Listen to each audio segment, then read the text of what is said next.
Hi friends, welcome to my channel అండి. ఈరోజు అయితే ఇంట్రో ఫర్ శాతవాహనాస్ అనమాట.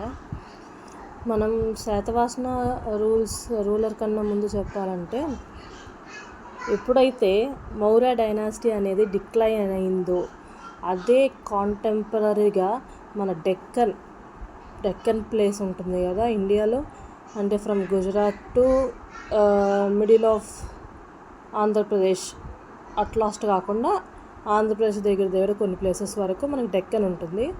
ఆ డెక్కన్ ప్రదేశంలో అతిపెద్ద కింగ్డమ్ మన ఏపీ హిస్టరీలోనే ఫస్ట్ స్టార్ట్ అయిన రాజుల కాలం శాతవాహనాస్ అనమాట.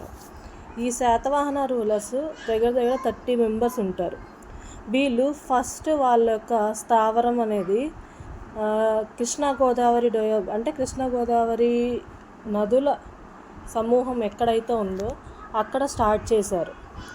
అక్కడి నుండి ఒక్కొక్క రూరల్ తన వంతు తన రాజ్యాన్ని విస్తారం చేస్తూనే ఉన్నారు.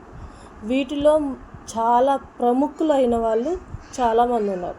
దాంట్లో గౌతమిపుత్ర శాతకర్ణి అయినా కావచ్చు, యజ్ఞశ్రీ శాతకర్ణి అయినా కావచ్చు, పులమామి II అయినా కావచ్చు, ఇంకా చాలామంది, అంటే 30 రూలర్స్ ఉన్నారన్నమాట. దగ్గర 30 రూలర్స్. మనకి స్టార్టింగ్ ఎప్పుడు చెప్పలేదు శాతవాహనాస్, కానీ 78 AD 78 ADని శక రూలర్ అనేవాళ్ళు, లేదా శాలివాహన. అందుకే దీన్ని శాలివాహన శక అని కూడా పిలిచేవాళ్ళు అనమాట.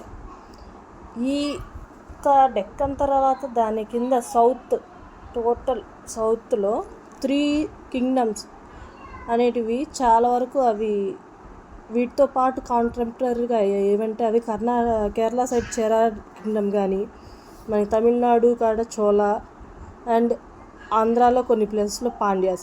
వీటితో పాటు మనకి ఈ శాతవాహన కాలంలో వాళ్ళు 3 రాజధానులు కలిగి ఉన్నారనమాట.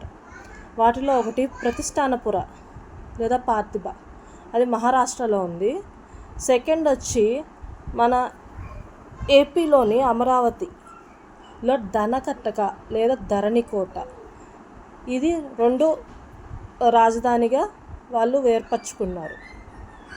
తర్వాత మూడవది శ్రీకాకుళం, అది కృష్ణా జిల్లాకు సంబంధించిన శ్రీకాకుళం, అంటే ప్రజెంట్ ఉన్న శ్రీకాకుళం కాదు, అప్పట్లో కృష్ణా డిస్టిక్లో ఉన్న శ్రీకాకుళంని వాళ్ళు రాజధానిగా చేసుకొని పరిపాలించారని కొన్ని టెక్స్ట్ చెప్తున్నాయి అన్నమాట. ఈ శాతవాహన రూలర్ అనేది చాలా అంటే చాలా ఇంపార్టెంట్. మన ఏపీ హిస్టరీ స్టార్ట్ అయిందే వీళ్ళ రూలింగ్తో. వీళ్ళ యొక్క సింబల్ వచ్చి రైజింగ్ సన్ అండ్ లయన్. వీళ్ళ గురించి చాలా